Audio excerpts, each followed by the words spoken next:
అందరికీ నమస్కారం. Welcome to our channel. Bhagavatam గురించి తెలుసుకుందాం రండిలో రెండవ రోజుకి స్వాగతం. ఈరోజు కొన్ని ప్రశ్నలు, దానికి సంబంధించి జవాబు తెలుసుకుందాం. తెలుసుకునే ముందు ఇంకా మన ఛానల్ని ఎవరైనా సబ్స్క్రైబ్ చేసుకోకపోతే సబ్స్క్రైబ్ చేసుకోండి.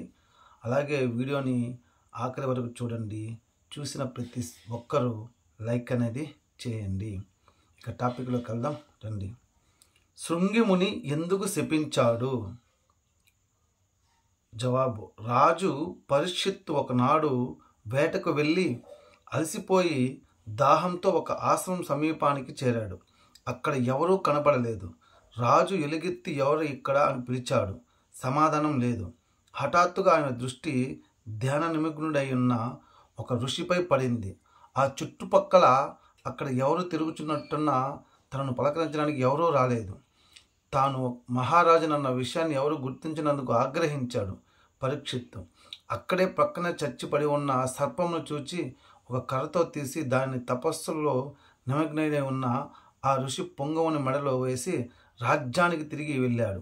ఆ తపస్వి సమికా మహాముని ఆయన పుత్రుడు శృంగి అడవి నుండి తిరిగి వచ్చి శృంగి తన తండ్రి మెడలో ఉన్న మృత సర్పాన్ని చూచి కుపీతుడై, ఈ నీచమైన పనిని చేసిన వాడు నేటి నుండి 7 రోజులలోగా తక్షకుడు అనే పాము కాటు వల్ల మరణించుగాక అంటూ శపించాడు. మరొక ప్రశ్న: తన కొడుకు తొందరపాటుపై సమీకా మహాముని ఎట్లా స్పందించాడు? తన కొడుకు మహారాజును శపించినందుకు సమీక మహర్షి విచారించాడు. రాజును శపిస్తే మొత్తం రాజ్యానికి అపకారం కలుగుతుందని ఆయన భావించాడు. పరీక్షిత్తు ధర్మబుద్ధి గల పాలకుడు. ఏదో చనికావేశంలో శిక్షణ కోల్పోయి కేవలం అజ్ఞానంతో రాజు ఆ తప్పు చేశాడని, ఇక తాను చేయగలిగింది ఏమీ లేదని గ్రహించిన సమీకుడు శృంగి, నువ్వు వెంటనే ఈ శాప వృత్తాంతాన్ని మహారాజుకు తెలియజేయవలెనని అంటూ ఆదేశించాడు. మరొక ప్రశ్న: శాపమును గురించి విన్న పరీక్షిత్తు ఆ శాపమును ఏ విధంగా స్వీకరించాడు? జవాబు: పరీక్షిత్తు శాపమును గురించి తెలుసుకొని ఆవేశపూరితమైన తన చర్యకు బాధపడి ముని కుమారుడు ఇచ్చిన శాపమును ఒక మహాప్రసాదంగా వరంగా స్వీకరించాడు. అంత్యకాల గడియలను భగవచ్చింతనతో గడిపేందుకు భగవంతుడు అనుగ్రహించిన అవకాశంగా భావించాడు. ఎంత గొప్ప కాలమో అప్పటి కాలాలంతా. మనుషులు శపిస్తూ ఉన్నా కూడా దాన్ని మంచిగా స్వీకరిస్తున్నారు. ఇప్పుడు కాలం అలాంటి పనులు ఎవరూ చేయటం లేదు. అందుకేనేమో కలికాలం అనేసి అంటున్నారు.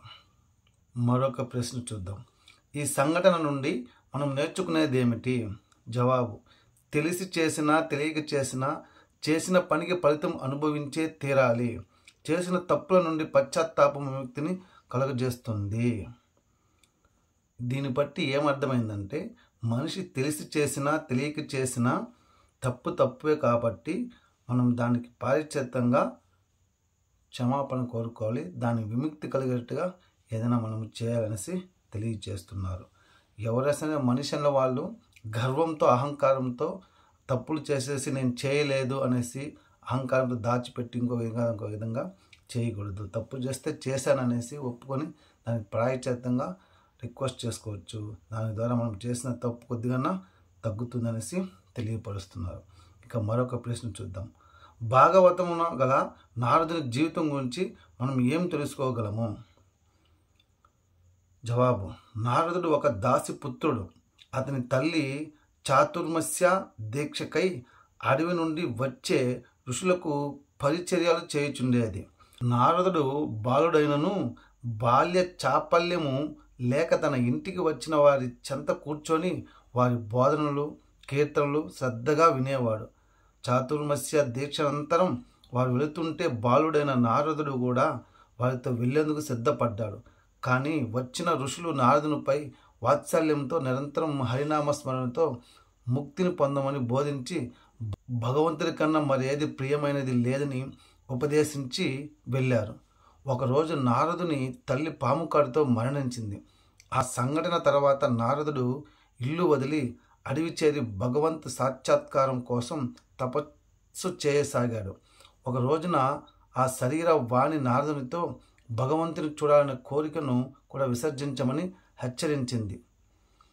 వెంటనే నారదుడు సోహం ధ్యాన నిమగ్నుడై క్రొత్త జీవితాన్ని పొందేందుకై దేహత్యాగాన్ని చేశాడు. స్వల్పకాల సాధు జనసేవతోనే నారదుని మనసు దైవంపై లగ్నం అయింది. ధ్యాన సాధనతో ఆయన భగవన్నామస్మరణ నిత్యం పొందాడు. సాధు జనసేవ భగవచ్చతనాలతో ఎట్టివాడినైనను భగవంతుని చేరగలని నారదుని జీవితం నుండి మనం నేర్చుకోగలం. ఈరోజుకి ఇవి చాలండి. రేపటికి మరికొన్ని ప్రశ్నలు తెలుసుకుందాము, దానికి సంబంధించిన జవాబు తెలుసుకుందాము. అంతవరకు జై కృష్ణ, భారత్ మాతాకి జై.